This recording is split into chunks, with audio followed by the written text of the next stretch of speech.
Good morning, everyone. Welcome to the third annual Arizona Regional Open Educational Resources Conference. To begin, we would like to acknowledge that the Maricopa Community Colleges are, in the words of Chancellor Dr. Stephen Gonzalez, located on the ancestral lands and within the boundaries of many of Arizona's tribal nations. We appreciate and value the opportunity we have to share in the significance and beauty of these lands that mean so much to so many. I'm Matthew Bloom, English faculty at Scottsdale Community College and co-chair of the Maricopa OER steering team. The Arizona Regional Open Educational Resources Conference is an opportunity for us to come together to showcase projects or ideas, learn from the community, build effective resources, and connect to an ongoing community of practice through something that we might call an OER Arizona network. There might be a name for a network like that. Thank you, Dave Dwork. And there might be a logo. Thank you, Sam Fralino. But we don't know for sure what such a network would look like in practice. It's still just an idea. So over the next few weeks, we hope you all have the opportunity to fully explore the three major components of the conference: showcase, build, and connect, so that we can reflect on our experiences and consider collaborations to help support student success and meaningful change in our communities and across the globe. For their support, we would like to recognize the institutions across Arizona sponsoring this conference: Maricopa Community Colleges, Pima Community College, Arizona State University, University of Arizona, and Eastern Arizona College.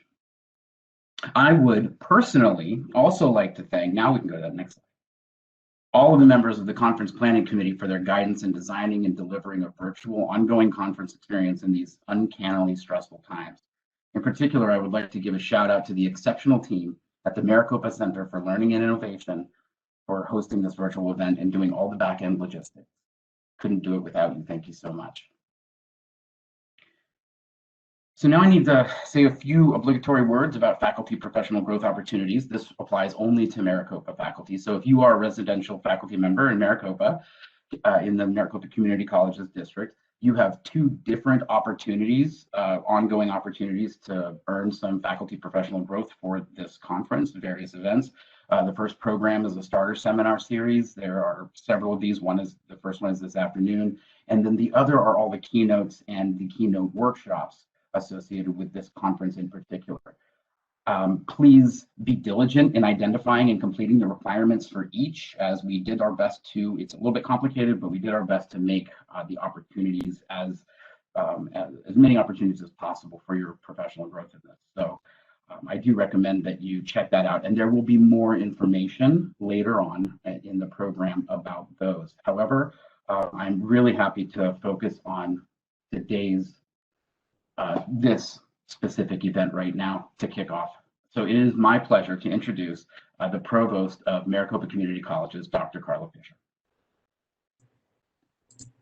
Thank you so much. Well, good morning, everyone. I am Carla Fisher. I'm the Provost for the Maricopa Community College District, and I want to thank you for joining us for our 2021 Arizona Regional OER Conference. This is our third conference, so perhaps it's now safe to say it's our annual Arizona Regional OER Conference. So as we're getting started this morning, I'd like to extend a special welcome to anyone new to this conference or new to the Open Educational Resources movement. We are so glad you're here. I also want to welcome our colleagues from across the state and across the country, with a special shout out to everyone joining us from our sponsoring institutions here in Arizona. And of course, Maricopa Community Colleges, all of our faculty and staff who are in attendance. We have been investing in OER for nearly a decade. Since the official launch of our Maricopa Millions OER project in 2013, it's estimated students across our 10 colleges have saved more than $20 million because of faculty decisions to use no-cost or low-cost course materials in place of costly textbooks or content access fees. That's at least 4 times the original goal of Maricopa Millions, which was just $5 million almost a decade ago. Maricopa was among the first institutions worldwide to implement a course marking mechanism in our Find a Class searchable course schedule, which makes it easier for our students to find the class sections with faculty utilizing low-cost and no-cost resources. Our faculty are really committed to supporting one another in this work. Dozens of faculty-developed resources, from textbooks to assignments and even full courses, are published in our Canvas Commons. These represent only those projects officially funded by the Maricopa Millions Project, and we know there are many, many more free and open learning materials in use in our classrooms across the Valley. Some of our colleges also employ student OER specialists who, with the support of their local centers for teaching and learning and their libraries, they work closely with faculty on the creation of learning materials that are student-focused with a student voice. This last year, 24 residential and adjunct faculty members participated in the United Nations Sustainable Development Goals Open Pedagogy Fellowship in partnership with Montgomery College in Maryland and Kwantlen Polytechnic University in British Columbia. This is an innovative open teaching practice that incorporates several levels of the learning processes, engaging not only in the production, use, and reuse of OER content, but also promoting effective open teaching practices. Obviously, we at Maricopa are tremendously proud of the work our faculty, staff, administrators, and students have done to grow open education across our district and even beyond. Without resting on our laurels, we can call Maricopa an OER leader. But we know we have so much more to do to continue earning that distinction. And so we have to ask ourselves, what will it take?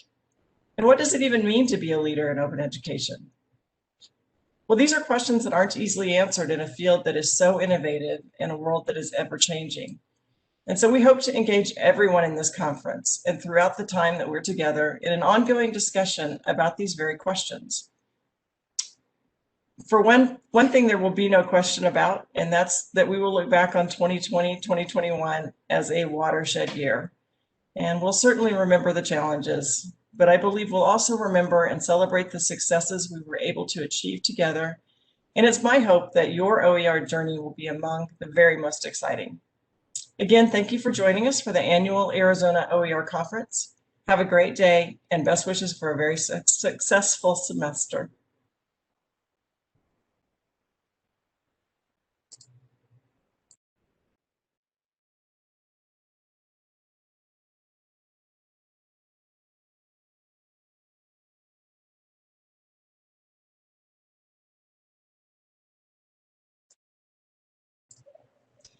So one of the things we'll look back on in 2021 is this phrase, I think you're on mute.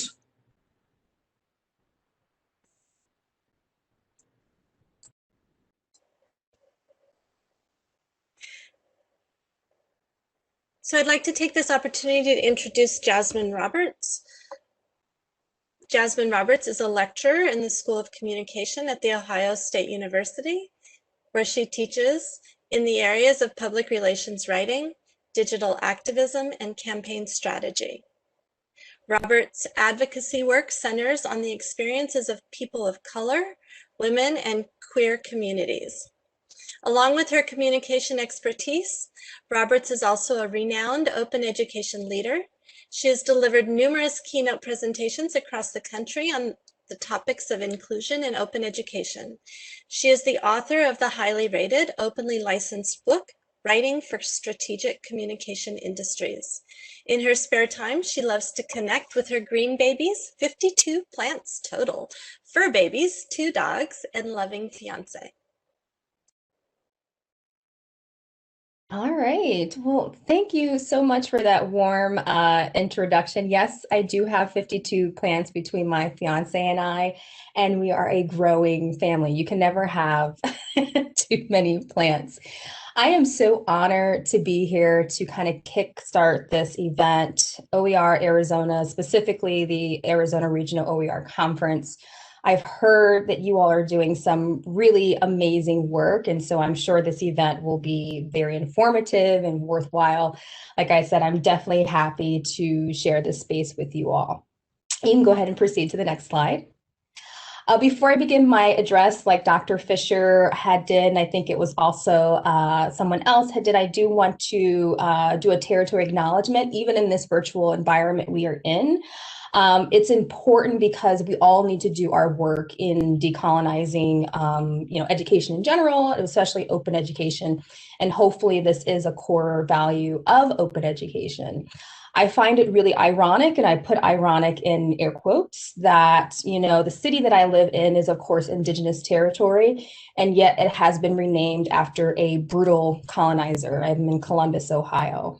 So it is my hope that these type of native land acknowledgements will help in our country's journey to, really reconcile with our uncomfortable but real history. Throughout this talk, I'm going to be using a lot of Black and some Indigenous scholarship, but I want to acknowledge that, I am not extremely knowledgeable about Indigenous education and the specific issues that Indigenous populations face as it relates to higher education. I'm more well-versed in like Black feminist scholarship, which I will incorporate that a little bit later on in my talk. But I still think it's important to learn from Indigenous ways and thoughts, ways of knowing, I should say, and elevate those examples because I think it's critical to our discussion. You can go ahead and go to the next slide. Sometimes,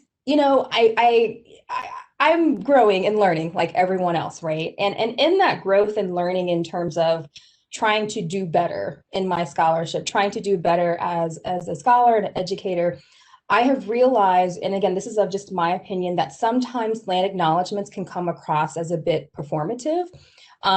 There is so much more that I think universities can do to reckon with how they still do to this day benefit from the theft of Indigenous lands.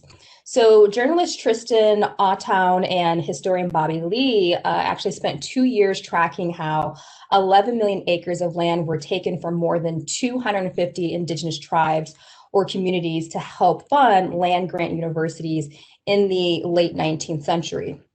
More specifically, the Morrill Act, in 1862 really helped to create what they're calling a massive transfer of wealth from Indigenous lands to university endowments. And you can see here, for example, that the University of Arizona benefited from this, what we're calling an expropriation of Indigenous land and settler colonialism. And you can go ahead and go to the next slide as well.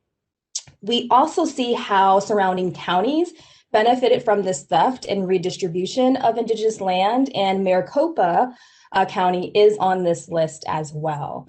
So I believe it's really important to connect Indigenous lands to, the foundation, right, of public universities beyond just a territory acknowledgement. The territory acknowledgement is a start, and even what I just did is a start, but, I think that's the learning process, and we have to have some action, behind it.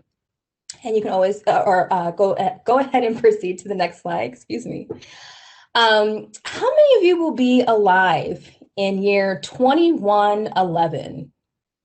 Anyone gonna be alive then? I don't know if we will invent something to where we can double the lifespan of human beings, but oddly enough, that is actually the first year that Black or African Americans, of course, in this country will be free longer than they have been enslaved since they were taken from their homeland in 1619. Our history is not as decent as we want to make it out to be. And, those modern legacies are still alive and well today, which is why I also want to, acknowledge that I am a descendant of African slaves who were taken from their homeland to work against their will on stolen foreign land. And I truly believe that I gained my tenacity, my determination, and everything that is great about me from them.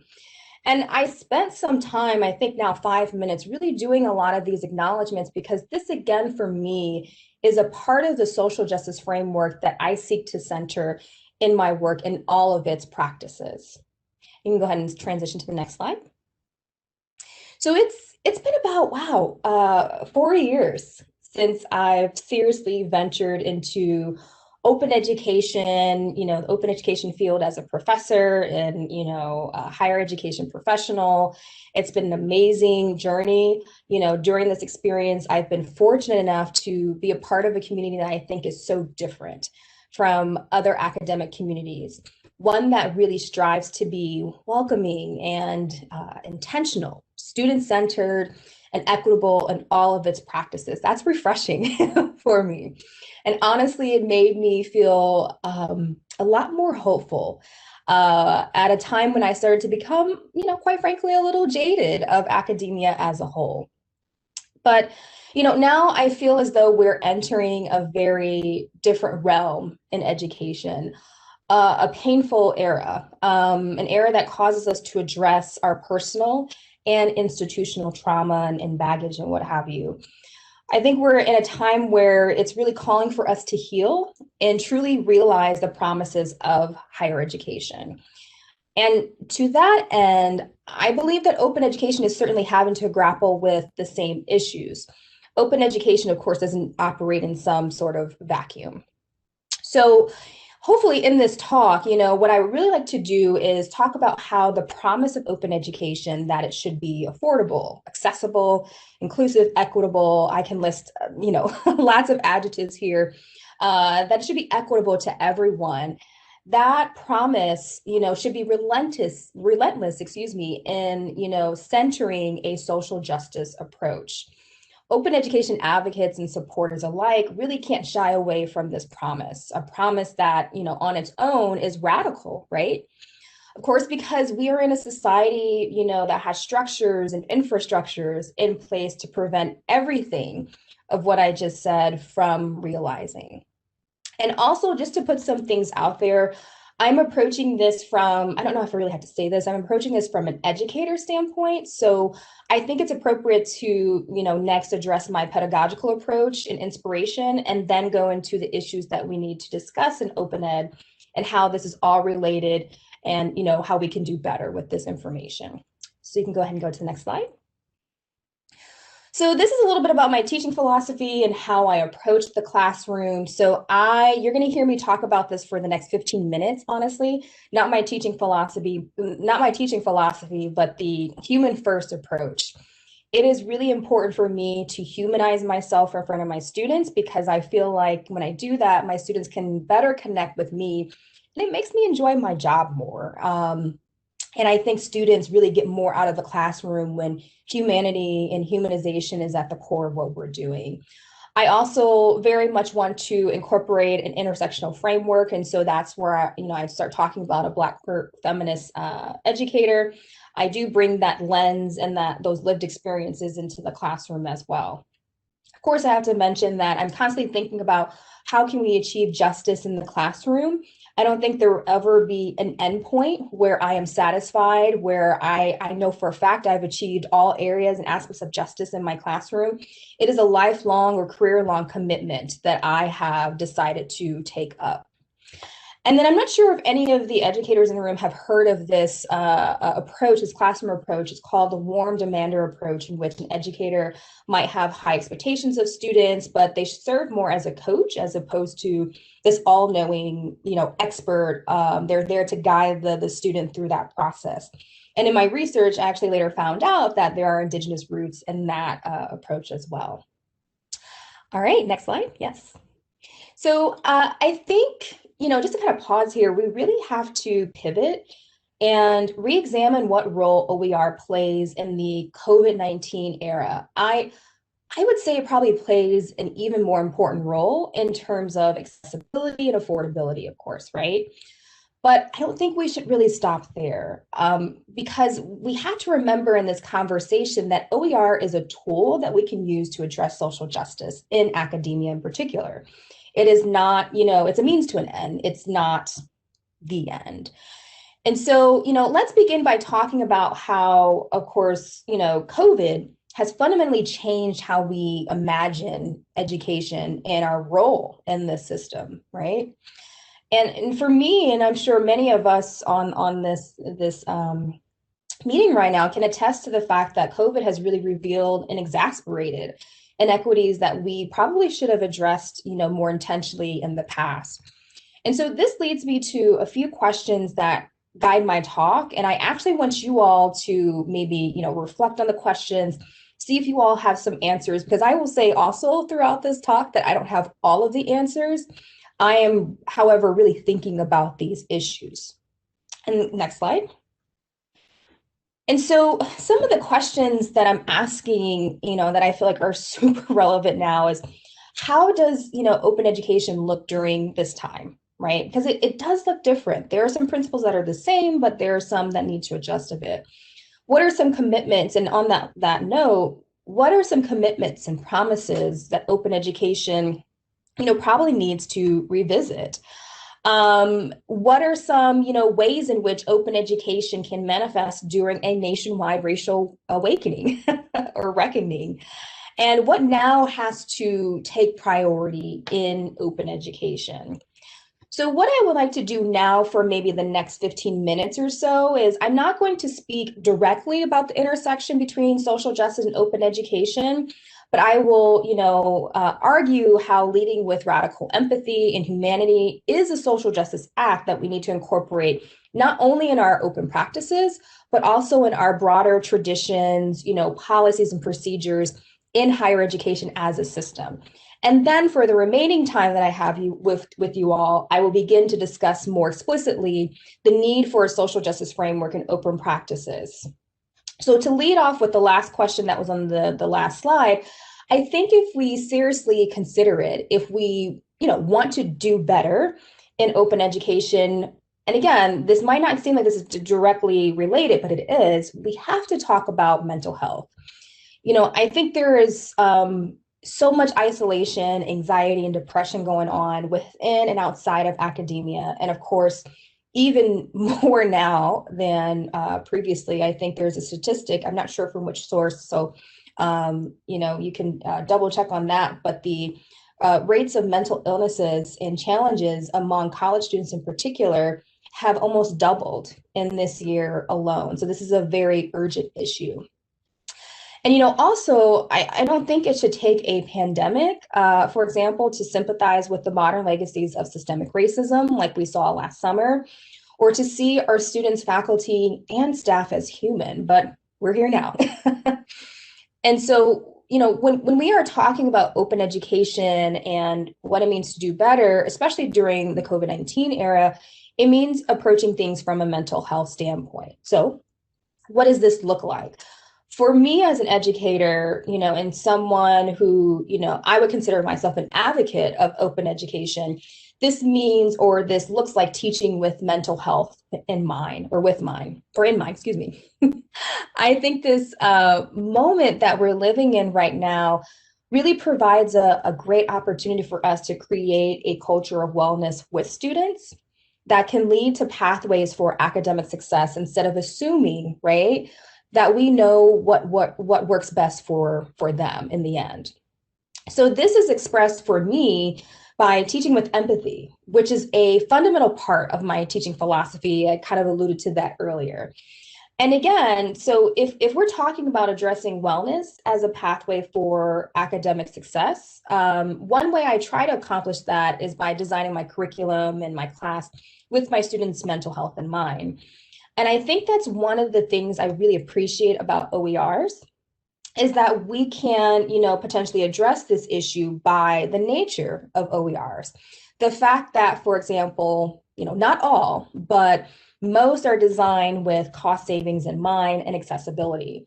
So, when we were doing, in-person classes, which I realize some of us still are. So that was a little bit of my privilege showing. So I do apologize for that. When that was the default, I should say, I always wonder what we were doing to students psychologically when we assigned a textbook that cost $75 or $175. In other words, what kind of messages are we, or were we, sending students in terms of who belongs and who does not belong in the classroom, especially to those students who cannot afford certain course materials? So in this moment, the economic accessibility that often comes with OER is particularly important during this time. And I've heard anecdotally that there's actually even more of an interest among faculty to adopt OER, which of course makes me happy being an open ed advocate. So there are, faculty who are, supporting this cause. So for those who are supporting faculty in their exploration of OER, I strongly encourage you to talk about OER also from a mental health standpoint in terms of the potential messages, again, we could be sending students through something as simple as assigning certain course materials. And for me, it's like, why add that enhanced stress to students by assigning materials that they cannot afford in general, but especially during a global pandemic? I mean, many of our students are now having to work full-time jobs because of the constraints that the pandemic has caused. Assigning something that is not affordable or equitable to students is certainly not leading with empathy. And another thing I do in terms of teaching with mental health in mind, and again, this may or may not be related or directly related to open education, but I have very candid conversations about my own mental health journey with my students very early on, if not the first day of class, right?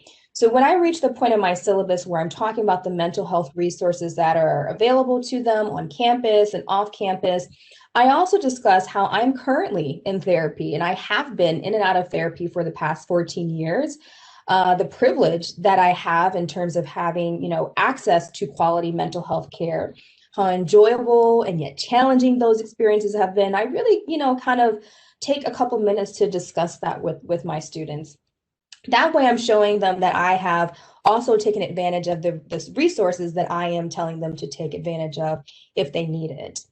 And I also talk about, for example, how I took a break from my PhD track program way back in 2012, specifically for mental health reasons. So I believe my mental health journey has fundamentally influenced my leadership style, leading with vulnerability and empathy. I want my students to, learn those life lessons and how we can use those, what we call perceived failures, right? We can use those examples as examples of transformative leadership. And so all of this leads me to my next point, and that is, we can do better in open education by centering the human approach in academia. For me, as I alluded earlier, this means allowing myself to be human in front of my students, and that allows me to teach with equity in mind and make certain accommodations for students who need it most. Students are more inclined to reach out to you for help and to use the resources on campus if we lead with empathy. Those, I feel like they also respond, or more like to respond to professors who take that risk in humanizing themselves in the classroom by being vulnerable. I think sometimes, faculty, for my faculty who are in the talk right now, we have in our mind what an image of a professor is and what we should or should not be talking about. But I believe our students are yearning for human connection so much more now. This is really, really critical. And so we have to, I understand that we have to get through the content in our classes along with managing our own wellness, as faculty, while trying to be understanding of students' situations. That can be tremendously difficult. But if you can go ahead and proceed to the next slide. I think one thing to keep in mind, I say this a lot in many of my presentations because it never gets old. One thing to keep in mind is that, in balancing all of this, we are truly teaching students at the end of the day and not content. This applies to both in-person and, the online virtual learning environment. And to elaborate a little more on this, what I mean by we're teaching students and not content is that we need to keep our students' wellness in mind first and foremost if we truly want them to succeed academically. Students will remember that more in terms of, remember that more about your class and you as a scholar and a professor rather than the content that you covered. Students are not just these knowledge buckets. We also use that term, a lot in education. They're not just these knowledge buckets that we just pour all this content into. They are people at the end of the day.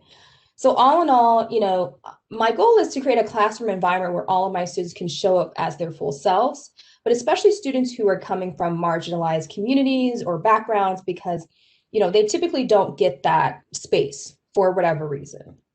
And so the most powerful way that I can create an academic pathway for success for my students is by bringing my full self to the classroom, like I said, now twice, placing more of an emphasis on that human connection, provides a space for students to really engage in that autonomy and agency that we want them to, as opposed to just getting through the content.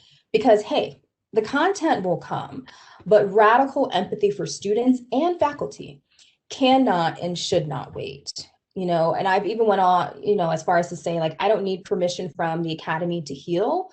We're all trying to go through this healing process because of the pandemic, nor do my students need permission from me to heal. But what they do need to feel is safe enough and empowered enough to give themselves permission to heal. Next slide. And so this human approach that I've been talking about for quite some time now, centered on wellness and healing, for me is a social justice act. It is a direct act of resistance against a world and a society that is determined to dehumanize me as a Black woman. And this dehumanization is nothing new, as there have been countless examples in history and currently of this type of treatment toward people of color in general, specifically in the West, but I do realize it happens worldwide in order to, justify oppressive measures and systems. And I'll go even farther and say, as a, a friendly reminder, it is an act of oppression when you ask the oppressed to educate you about how they are dealing with oppression, or to educate you about their oppressed states, and you do nothing about it. That's that last part that's very oppressive. Oppressed people, unless they volunteer or are willing to do so, and I want to make sure that's clear as well, should not be charged to educate those who benefit from oppressive systems. It should not be assumed that that is their role, to educate those who benefit from oppressive systems. If they volunteer to do so, that is, within their right. I do wonder, why is this expectation there, regardless of one's intention? Do those who benefit from, oppressive systems, whether that be, cisgender men or cis folks in general, white people, those from the global North, we don't place those same expectations of emotional labor on those groups. And so I'm going to go even further and say, and make it relevant, and argue that it is completely negligent, to ask a person of color, for example, to explain what we can do about racial inequality in academia, for you to ask them to share their story about how they deal with being one of the few faculty of color or staff of color, for example, in their department. Or you ask a student who's one of the few students of color in their class, you ask them to represent this group, right? And not do anything about that, on an institutional and even just a practical level, right? Essentially, in my opinion, what you're doing is you're asking someone to share their trauma while not handling their story with care. So if you take someone's humanity seriously, there will be some form of action behind this, whether that's something very small or something more institutional, if that is within your power. Next slide. So over the summer, I voluntarily wrote an article explaining and it was addressed to white people in academia, what they can do to address white supremacy in academia. There are very practical tips in there. Some of them can be implemented immediately, while others, are going to take a little bit more time. And I wrote this honestly because I don't know, I might be too honest. I wrote this because I was very tired of people asking me what they could do. It was a lot. Like many other people, I was dealing with the trauma of the pandemic, right? But as a Black woman, I was dealing with the egregious images of George Floyd, dealing with that racial trauma, right? While I had people asking me, I don't know what to do. I don't know what to do. I don't know what to do. It's just a lot to deal with.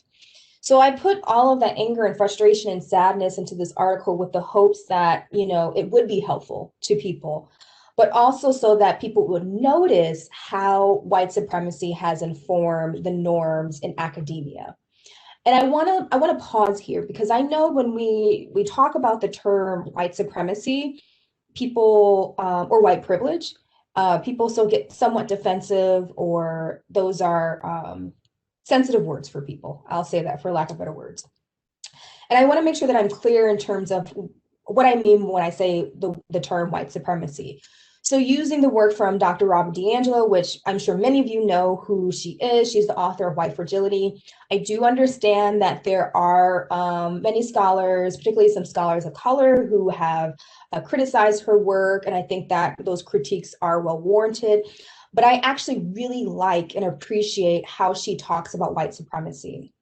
So if I can go here in my notes here, and she has a quote from her book. She argues that white supremacy does not refer to the individual white person or individual white people and their individual intentions or actions, but to an overarching political, economic, and social system of domination.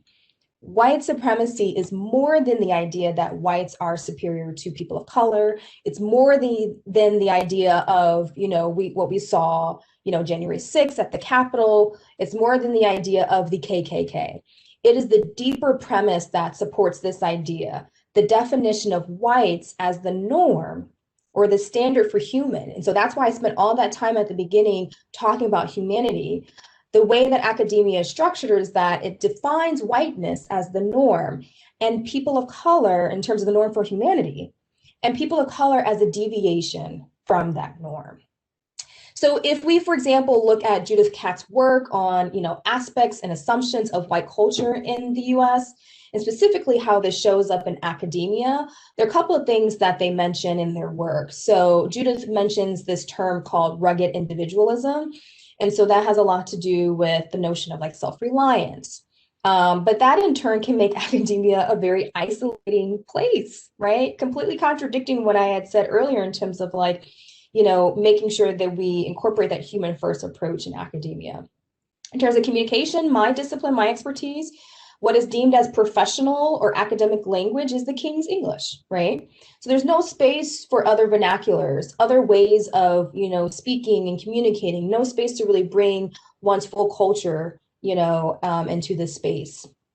Of course, the competition to be number one at all costs, and historical discourses in academia that privileges the experiences of European immigrants, for example, and presents the genocide of indigenous folks and the enslavement of Africans as more of an inconvenience than a gross injustice. So, in order for open education to do better, we have to continuously work at dismantling whiteness as the main structure in academia. Next slide. So, the spirit of open education really prides itself on advocating for inclusive education, which of course I think is incredible. Like I said earlier, it's been one of the few spaces in academia where I kind of found my people. I found scholars who were thinking about the same issues, who were questioning the same structures, traditions, and policies that I had been questioning ever since I was an undergraduate student at the University of Michigan. But like any movement, there are blinders we need to be aware of. And, those blinders, of course, are placed upon us because of the privilege that we all have in some shape or form. So for me, I think using a social justice framework, as many scholars, in open education have called for us to do, will not only help us call out those privileges that I, mentioned earlier, but also work more productively towards our goal of, advocating for more inclusive education, which is imperative during this time. Yet I do wonder, whether or not, and I know we're getting better at this, but there are moments I still wonder if social justice is truly at the core of what we do in open education. And what I mean by that is it at the core in practice or in theory? And so how many of those, watching right now, who had those initial conversations about open education or OER, how many of us actually lead those conversations from a social justice lens? And I've asked this question, interpersonally, in person to people, and I've heard from those who do not lead with that lens or don't center that lens. The argument behind that is that they are a little nervous that they and open education as a whole will come across as too radical, or the perception that we're being too radical, right? But again, the basic premise of open education is radical, right? So my first introduction to open education was from a conversation that did not frame it as a social justice issue. I, like many other faculty who are interested in this, I came into open education knowing that textbooks were way too high for students. I did not necessarily appreciate, I shouldn't say appreciate, I didn't necessarily find some of the examples used in the textbooks that we were required to use relevant, and particularly relevant to my students of color. And so I viewed, like many faculty and educators, I view this purely as a textbook affordability issue, which of course, right, has social justice elements to it. But now that I'm a tad bit more seasoned, I'm asking, is this a problem that we're leaving out this social justice lens, especially in our initial conversations about open education to new faculty who want to learn more about this? I do wonder whether or not if I'd feel differently about open education, compared to, how I feel now. And more importantly, when I created my own open textbook, almost 4 or 5 years ago, would I have asked the right questions in that creation process, which then in turn would have made the content more inclusive and equitable and representative of marginalized communities.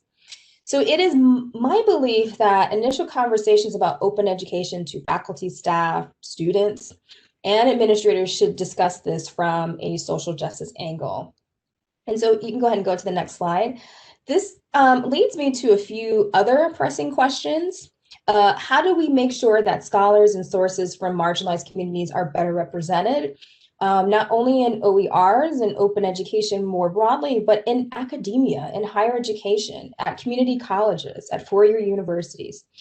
How can we talk more to educators about how open education can help decolonize their curriculum? And I understand that the term decolonize oftentimes in academia is used very liberally, right? So how can we talk about decolonizing academia when, the outside structures are not on that path to decolonization? So I understand that there's a tension there. And then the last question, how can we make sure that the global north isn't always writing for the global south in openly licensed materials? That is definitely something that I'm constantly, that last question, thinking about.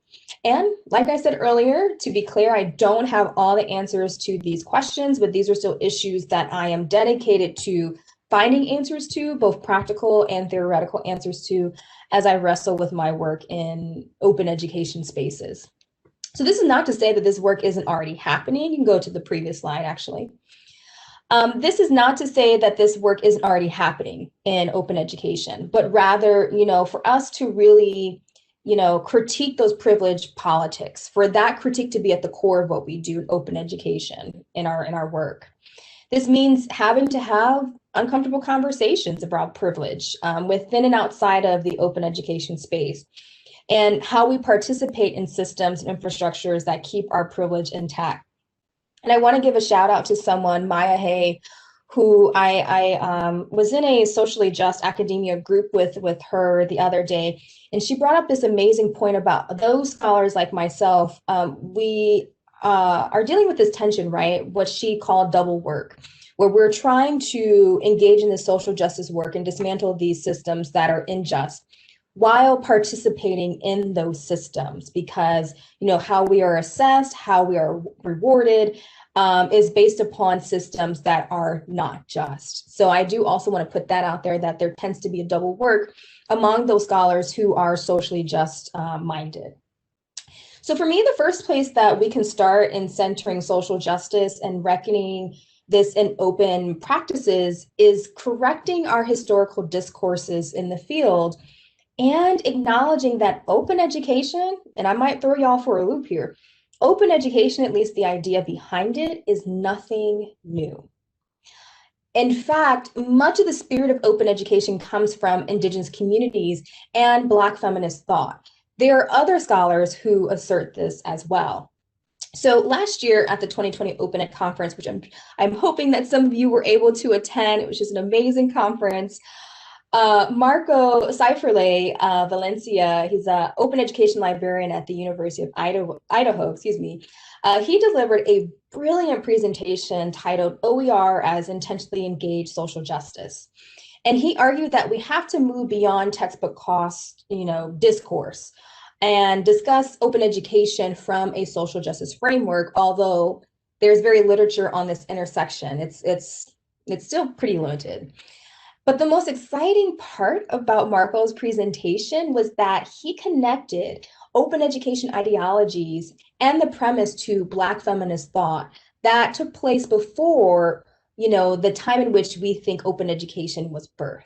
He specifically argued, and I want to go to his quote here, conventional histories and scholarly contextualizations of open movements do not connect open pedagogy to women of color feminist proxy and scholarship on education. In other words, like I said earlier, open education ain't nothing new in terms of its ideologies surrounding the role of the classroom, interrogating institutional frameworks and policies and procedures, and even putting forth questions like whose knowledge is reliable. The idea of openness really is rooted in Black feminist liberation. Next slide. Yet those who are in open education know that much of the credit in terms of defining open ed and ways to think about this is given to white and or cisgender male scholars in open education. Furthermore, it is these mostly white men who are considered thought leaders in open education. Although I am hopeful that we are actually, we're in an interesting moment in open ed, I think, where we're beginning to change this. We're beginning to ask more, critical questions. But what is to be said about open education when we can trace its practices and ideologies beyond current thought leaders? It is certainly not to discount their labor. That is not what I'm here to do, but rather call attention to the ease that we have in assigning authoritative knowledge to white men without considering the immense contributions of people of color, right? Much of what we know now as open education has been, talked about in great detail and is beautifully demonstrated in the labor of scholars of color, particularly women of color. So this is one small but powerful way we can center social justice in open education by correcting our historical narratives about this movement. And as Marco says, again, in his presentation from the Open Ed conference last year, the foundational works of Black feminist scholars like Bell Hooks and Regina Austin are both intellectual foremothers to many concepts in contemporary open practice. Their work also provides inspiration of how open practitioners of all professional roles might engage with OERs as a space for liberatory proxy, for both students and teachers/faculty. So next slide. So if we look at this quote that's on this slide, for example, Bell Hooks, which happens to be, the anchor of my teaching philosophy, she wrote in Teaching to Transgress, "I celebrate teaching that enables transgression, a movement against and beyond, boundaries. It is that movement which makes education a practice of freedom." I'll say this, I do embrace these transgressions that she speaks of, right? I believe the classroom is a dynamic place where radical transformation can happen. And it's really interesting how this same ideology is put forth by Bell Hooks, the same ideology that inspires my classroom approach is replicated in open education practices such as open pedagogy, the practice of engaging with students as creators of information through OER and other, open practices, rather simply, being consumers of it. In other words, open education, open pedagogy, other aspects related to open practices is the transgression of boundaries that Bell Hooks speaks about. We also see the influence of Black feminism in another very popular idea in open education, that being renewable versus disposable assignments.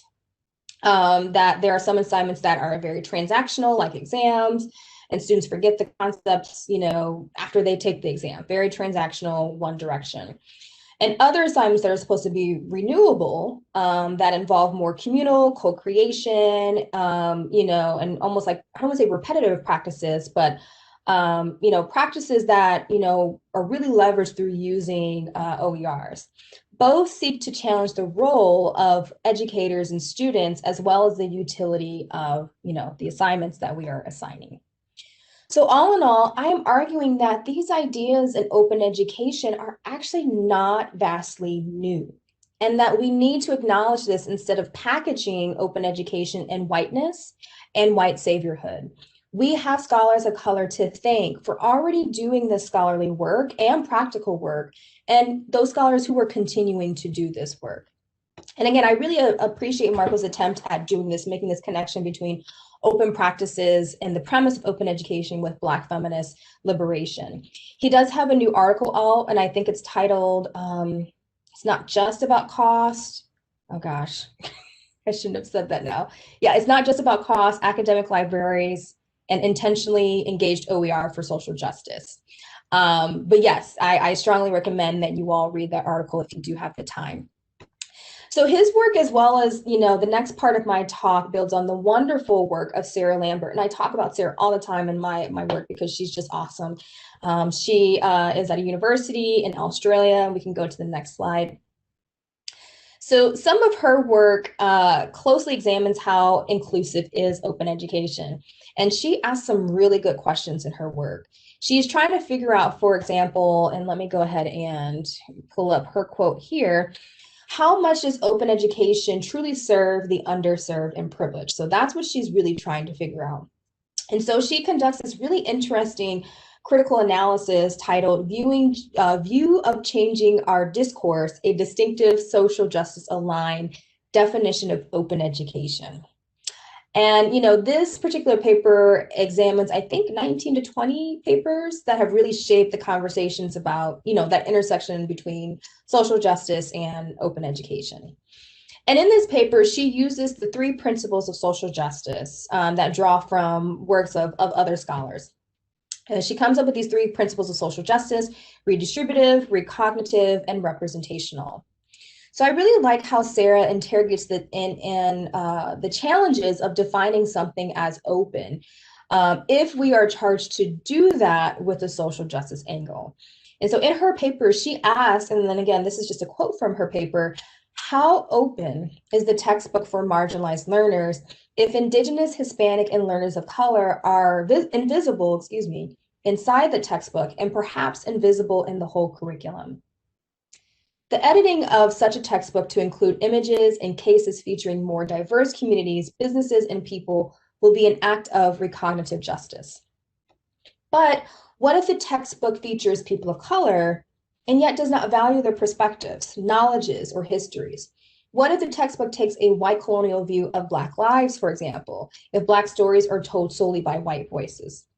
The development or selection of a new version of a textbook, or perhaps a new resource altogether, she says, written by people of color when they are free to represent their own views, histories, and knowledges, would be an act of representational justice.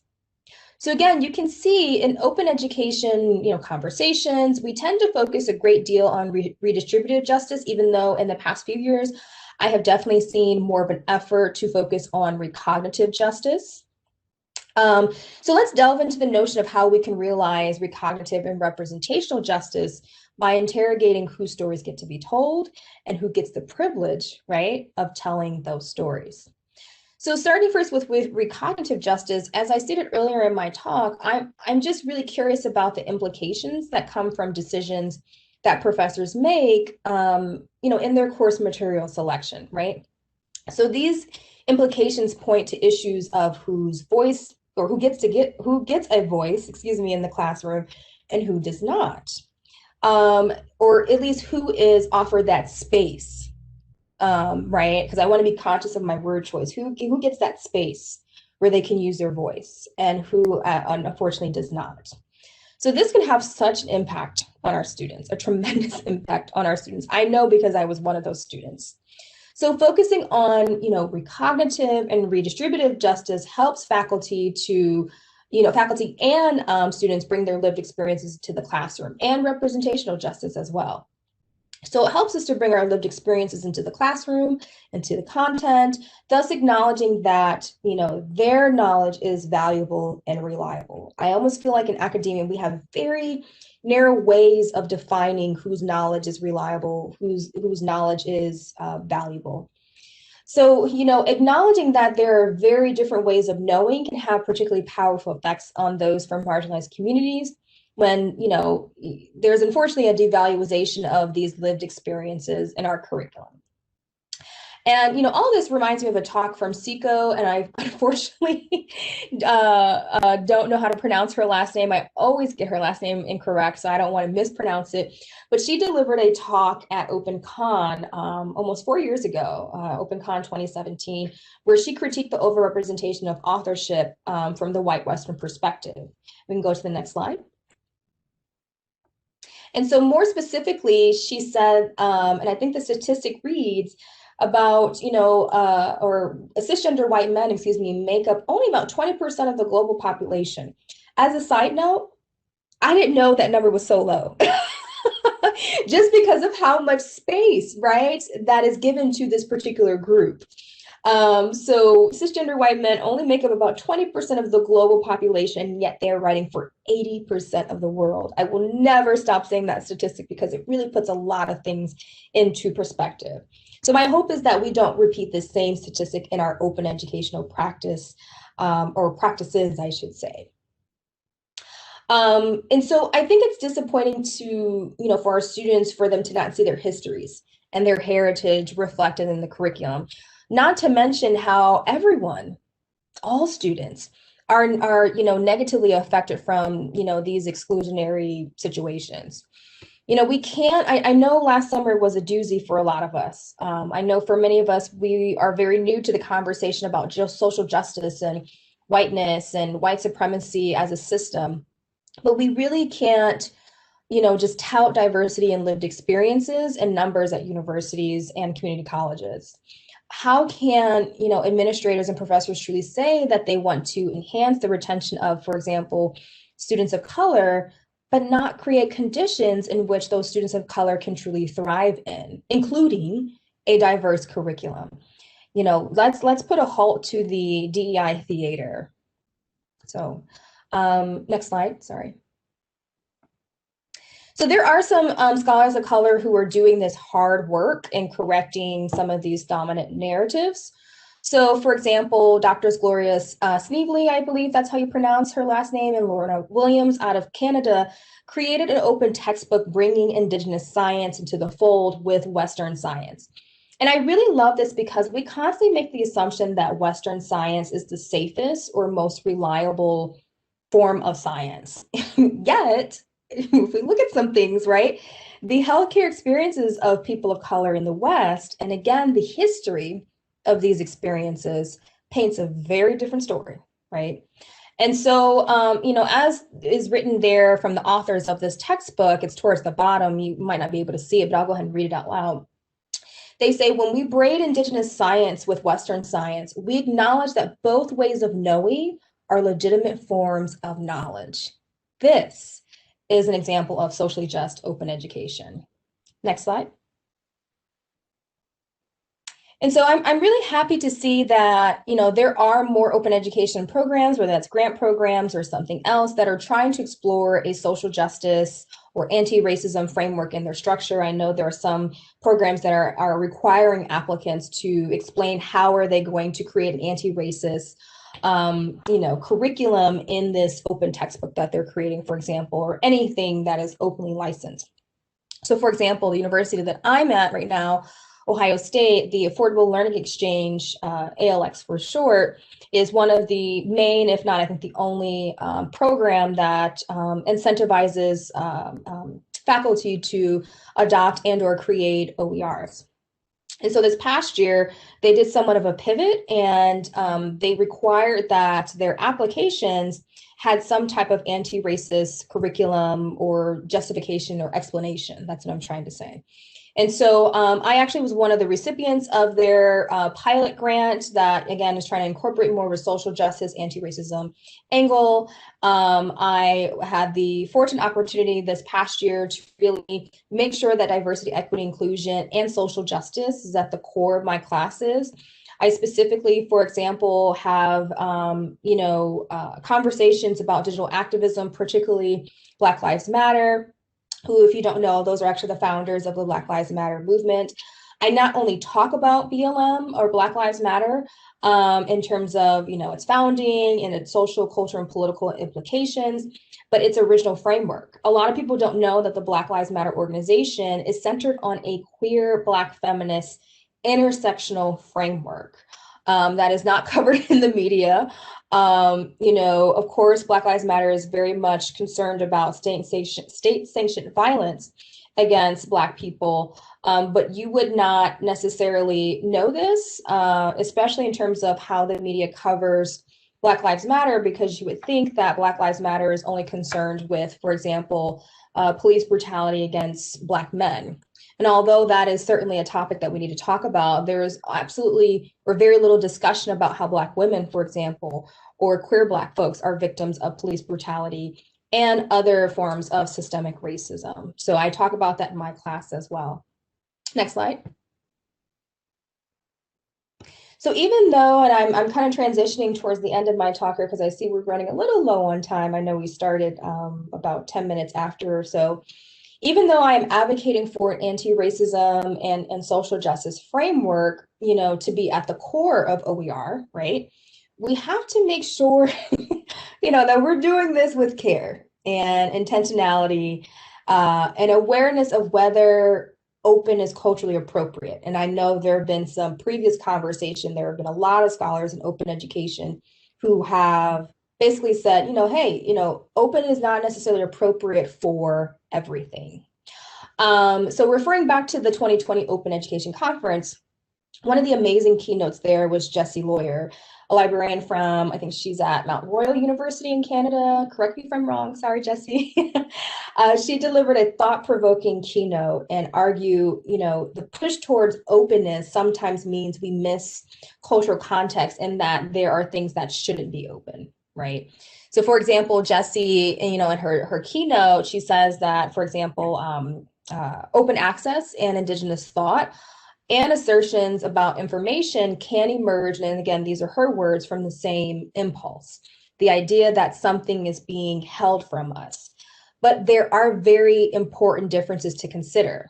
So for example, open access generally argues that open is unlimited to everyone, generally.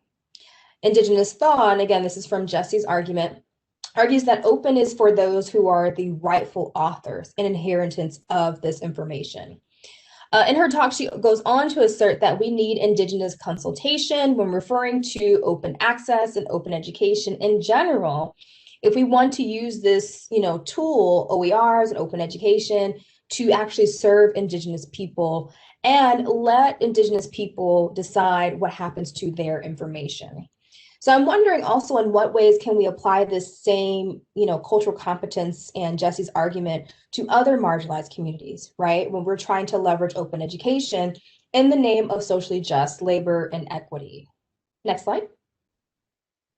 And so we also have to consider, there are differing risks of doing this work in open education, depending upon who is doing this labor. And for those who have seen me talk before, I very much talk about this as well. We have to consider that there are differing risks, right, for those who are doing this labor, particularly for scholars of color. They are often charged to do anti-racism work with students who tend to be predominantly white in terms of these institutions. Community colleges do have more of a racial ethnic diversity. But by and large, at a lot of these institutions, they tend to be teaching to predominantly white students who don't have the cultural capital or the racial literacy to really engage in these issues or study social justice issues. So, when you have a dynamic like that, where you have scholars of color who are talking about these issues with students who, are ready, but maybe don't have that framework, it sometimes can put them at a particular risk. So there's an increasing amount of faculty members of color actually who are aggressively attacked for simply doing their work, calling out the systems that breed inequity and discrimination. And so there's an article called Affirming Our Values by doctors, I'm looking here in my notes here, Stephen Finley, Biko Gray, and Lori Martin. And they discuss the particular vulnerability that faculty of color face in doing their work when they talk about race-related issues or just social justice more broadly. In the classroom, when they do that as research, one of the scholars reported that they received violent death threats. Another scholar reported that there was someone who showed up to their child's school. This is obviously pre-COVID. Just horrible things. This past year, like I said, I've really revamped a lot of my classes so that, I'm closer to that social justice framework that I strive to. And, oddly enough, my student evaluations increased substantially because I did this. And at the same time, some of the comments in terms of the backlash also increased. So in other words, and some of us might be able to relate to this, I was accused of pushing a liberal indoctrination agenda, right? And I always think that's interesting how people in general don't realize how politics are at the core of almost every single educational practice and decision that's made in the classroom and outside of the classroom. Someone's politics and ideologies are being centered, and as a result, someone's politics are not. So there really has to be more institutional support and infrastructure around protecting scholars who are trying to do this social justice work. Again, this is already a particularly vulnerable population, and to not protect them while doing this important scholarship is, in my opinion, an act of disrespect, devaluing their work, and gross negligence. So let's keep this in mind when we deliver an ask of certain groups. Next slide. So this leads me to, my conclusion. This has been just an amazing hour, and I do hope this talk was helpful for some of you all. I believe that our commitment to open education is even more important during this time. We really can't waver or buy into the idea that our work can wait until a more appropriate time. No, we gotta ramp it up. This is the perfect time to do for the reasons that I've stated on this slide and I've stated throughout the presentation. Because we're going through this pandemic, students and faculty both feel a loss of identity. I know I felt that at times. I definitely know my students are feeling that. So, think about the ways that you can leverage open education, open practices to address, this issue. I think traditional academic culture protects this closed way of doing learning, right? And producing research. Whereas, of course, open education is supposed to promote the sharing and exchange of ideas, disrupting the boundaries that permits inequities. And, this alone speaks to why this work is so important. We have to continue to do this work. The historically marginalized are even more at the margins during this time because, this pandemic has revealed systemic discrimination that's been there for quite some time and oppression. Those in open education have to really remain steadfast, in our social justice work because of, this. There's just so much trauma going on in the world and so much healing to do. And, I really believe that open education that is firmly rooted in a social justice framework can be used in that path towards healing. So thank you so much. That is all I have for you this morning. I'm not sure how much time we have for questions. I do want this to be more of a discussion, this part. I will try my best to answer your questions, but like I said, I hope this was very, very helpful.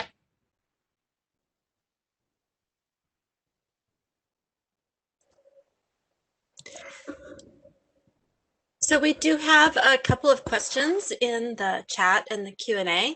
Awesome. The first one is, what was the title of the article you recommended? Oh, I think that was Marco Seiferle's article. Let me go back in my notes.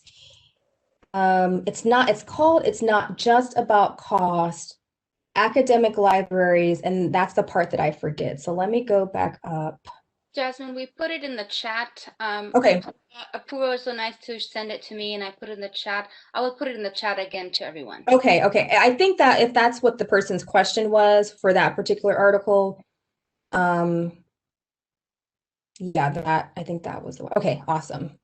Thanks for that question, Monica. Yeah, it's a really, really nice article. I read it in like 10 minutes because it's just, Marco really did a great job of putting into words things that I have been thinking for a long time. And like I said earlier, although I was very excited to find open education as an academic space, I also kept thinking to myself, I know we've seen this before. It is just packaged a little bit different, right? And so the fact that he was able to provide, again, language to that, I was like, yes, yes, there are other scholars who are catching on and realizing that there are historical narratives that we have to acknowledge in this practice. So we have a question here about tech content. Okay. Why does it seem that tech course content, like engineering, seem to be less available and fewer OER content / material available? That's a great question. Even though my expertise is not in STEM, I do very much work with a lot of STEM groups in terms of trying to create like more socially just materials and things of that sort and providing that framework. I have heard, and again, this is what I've heard from scholars who are actually in this discipline, that there is a perception that there isn't a need for OERs in those fields, that we already have, credible resources available and abound.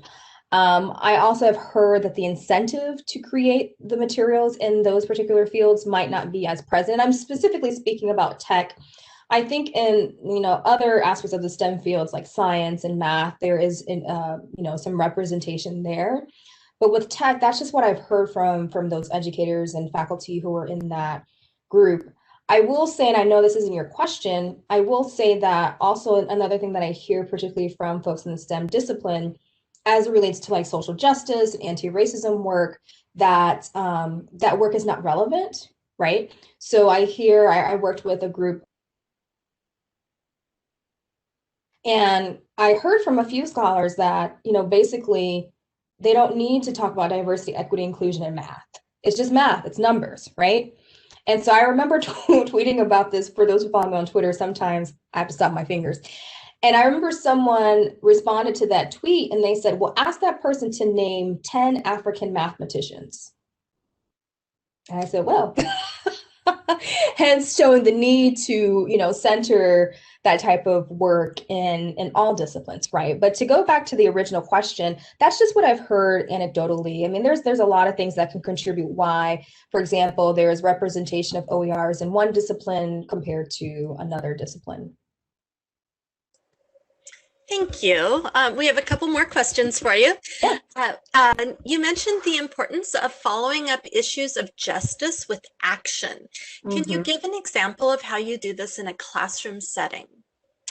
Yeah, so I think for me, that's a really good question. So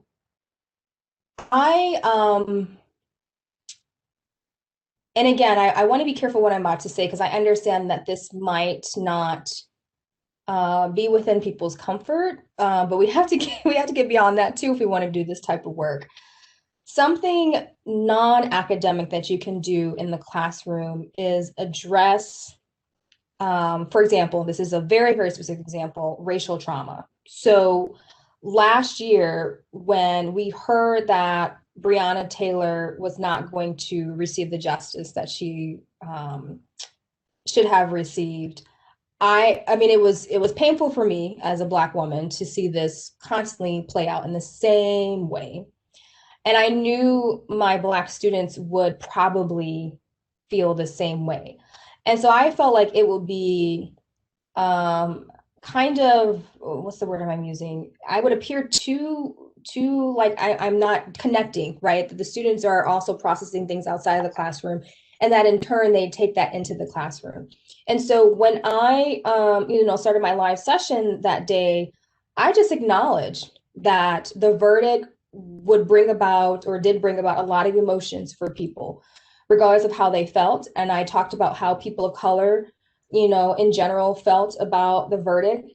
And I had a student who said, thank you for at least acknowledging this trauma, because I feel like a lot of my professors don't acknowledge my racialized realities.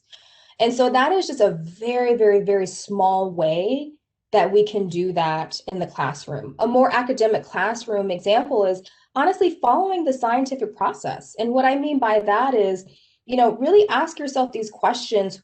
For example, why is one scholar's work or a group of scholars' work considered seminal work, right? What is it about their work that is so seminal? And what voices and perspectives are we missing from that work? Ask your students to help you out with that process as well. What other ways of knowing and experiences are we missing from this seminal text? And I think when we take the pressure off of ourselves as faculty to have all the answers, and we ask our students to help us to come up with these answers, well, number one, the result is better. And number two, it disrupts that boundary between professor and student. So I would say co-creation, to answer that person's question, definitely helps with achieving justice in some capacity in your classroom. And then the non-academic example that you can easily do, in your classroom is just acknowledge the how students are feeling outside in the classroom. That truly goes a long way, and that is something very simple and tangible that we can do today. Thank you. We have time for a couple more questions here. Yeah. The first one is, you mentioned King's English as problematic. As it is the standard language of academia, how can composition teachers avoid marginalizing other ways of communicating while also preparing students for success in their own education? Absolutely. So that is something that I deal with as, a professor. I teach a writing class for public relations in particular, and journalism. And so I mentioned Maya Hayes' notion of doing double work, right? So I do consider myself trying to dismantle these systems and at least interrogating why we're doing these things. And at the same time, I realize that, I don't want to say that is not the world that we live in, but the world that we live in is even more difficult in the sense of, my student, once they graduate, they can't go to their editor and say, well, I want to use AAVE, which is African American Vernacular English. And that editor might look at them like, sorry, tough cookies. You have to use AP style. So, and I do want to rephrase, I'm sorry if I said that it's problematic. It's not that the King's English is problematic. It is problematic that that is the standard for professionalism. And that trickles down, right? Typically, white norms in European culture is the standard for professionalism in the US and in other parts of the West. So, for example, the way that I'm wearing my hair right now to a lot of workplaces would not be considered professional. I would have to wear it back in a bun, yada, yada, yada. I think many of you all know what I'm talking about. So to answer that person's question more directly, what I have done, or what I did last semester, is give students an assignment where they can use their own language, their own vernacular to complete that assignment, right? So it's not necessarily maybe every single assignment. So for example, one of the press releases that my students had to write, they could write it in the way that made sense to them. So they could write it perhaps, certain passages in their own, native language. They could use certain vernacular. Maybe they didn't want to capitalize a particular word that is typically capitalized according to American English. And so students actually really like that as well, because they were able to, again, bring that lived experience and their cultural competencies into that assignment.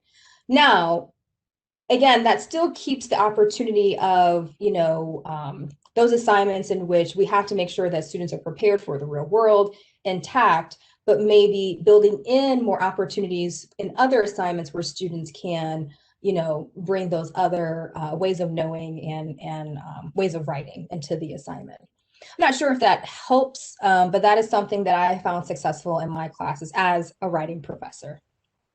So thank you. And also, one more thing, and also having those discussions about, how did we come up with this standard?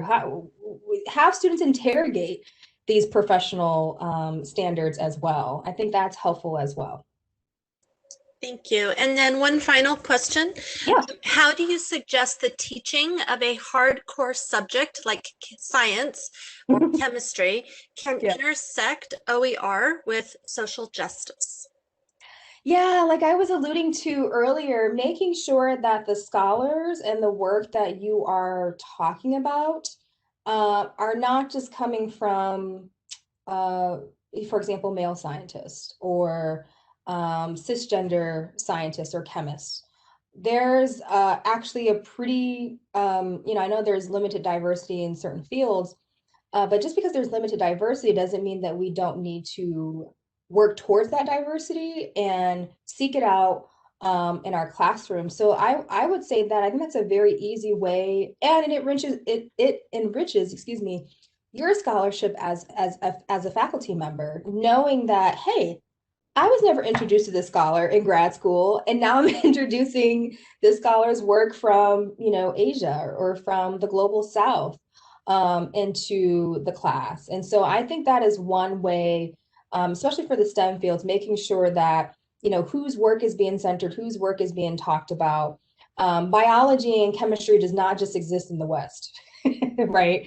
So making sure that we have other examples that transcend Western examples. Awesome. Thank you very much. Yeah. So I really appreciate it. So at this time, I'd like to say thank you very, very much to Jasmine Roberts. We appreciate that you have joined us for the Arizona Regional OER Conference this year. And I'd like to ask our attendees to please give Ms. Roberts another round of applause in the chat. Please direct your comments in the chat to all panelists or to Jasmine directly so she can see those. So thank you again.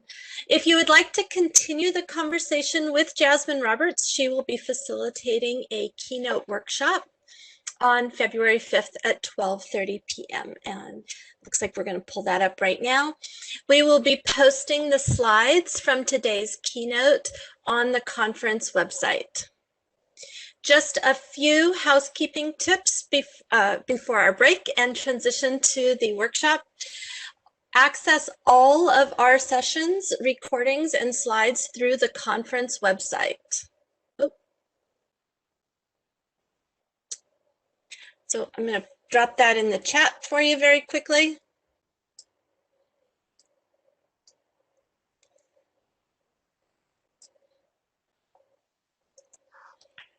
So access all sessions, recordings, and slides through the conference website. Registered participants who've submitted a showcase to highlight an OER project, idea, resource, achievement, or activity. You can access those showcases on the showcase spot, which looks like we're going to post here in the chat in just a second. We are continuing to accept showcase submissions throughout the conference. If you would like to submit a showcase, please see the guidelines on the conference website. Everything is on that conference website. We also invite you to connect, collaborate, and have conversations about OER through the Connect space. And that space has also been posted in the chat. And that space can also be found, both the showcase and the Connect space, you can also get there through the conference website. The schedule for workshops and keynotes and breakout sessions, etc., are listed on the conference website, and links to the WebEx sessions to join all of those can also be found on the website. Coming up after the break, we have the OE Starter Seminar Series 1, What Open Means. So please join us for that. And then finally, for Maricopa faculty, the 2021 Arizona Regional OER Conference events include 2 programs which have been pre-approved for faculty professional growth. Program 1 is the OE Starter Seminar Series, Exploring the World of Open Education, which has been approved for up to 11 hours of faculty professional growth. And Program 2, which is the 2021 Arizona Regional OER Conference Keynotes and Keynote Workshops, which have been approved for up to 13 hours of faculty professional growth. Faculty applying for FPG for a session related to either program will need to complete specific FPG requirements provided in the session. The conference website identifies the date and block of time assigned to each program. Residential faculty, in order to receive the approved clock hours towards FPG non-academic advancement, you must join the WebEx event no later than 15 minutes after the scheduled start time. Attend the session synchronously. You must sign into each WebEx session using your full name as it appears in the directory and your college email address. Complete the online assessment and evaluation within 24 hours of the date of the session. And finally, you will need to complete and submit an application for faculty professional growth non-academic clock hours within 90 days of the last day of the event. Finally, I would like to acknowledge the 2021 Arizona Regional OER Conference Planning Committee, the MCLI team, and volunteers who have put together this event for us this year. Thank you so much for all of your help. Please join us after the break for the OE Starter Seminar 1, What Open Means, with Matthew Bloom from Scottsdale Community College and Kaylin Nagel from the U.S. Public Interest Research Group. And please join us next week as we continue to explore the world of open education. We have several things going on throughout next week. A couple of questions have popped up. The evaluation for the keynote will be posted on the conference website. You'll find the evaluation links off of that website. Please look for it on the agenda and session information page. And the last question, if you only attended the keynote, do you leave the other portions of the evaluation blank? Well, we would love to have information from you about any of the sessions that you attend, right? So if you only attend the keynote, you do not need to answer questions about the OE Starter Seminar. Thank you so much for attending and participating today, and we hope that you will attend throughout the sessions next week and throughout February, and join us again for the culminating event on March 5th.